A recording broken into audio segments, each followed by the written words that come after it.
Assalamu alaikum. Жалпы bir тугандар, жалпы айдоочулардын атынан мен гаилерге кайрылайын деп чечтим.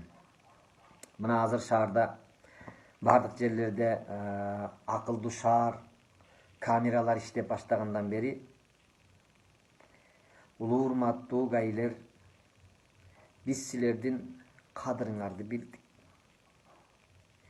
Силерди сагындык. Көчөдө турганда силер менен сүйлөшүп кандай сонун эле.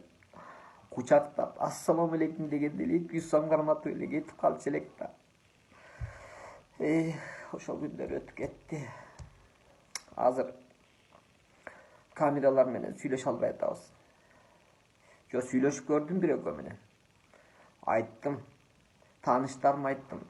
Эч ким тааныбайт экен. А силер тоскондо эле кыйын болуп, машина менен жөйлөп барып токтотуп, терезени ачып түшүрүп, эмне тостуң?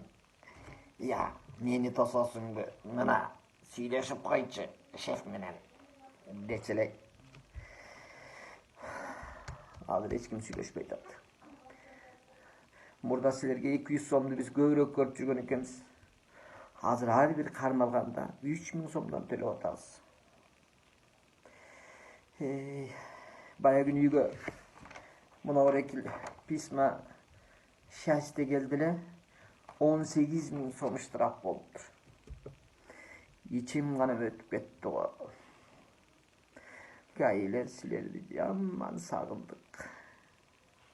Азыр сызыктан өтүп кеткенде түшө калып, сызыкты жууп ийгим келет. Бир-эки жолу жууп көрдүм, кетпейт экен. Кайра келгилечи. Дагы айтайын деген армандарым бар эле. Аны ар бир айдын алдысына келбейсиздерби?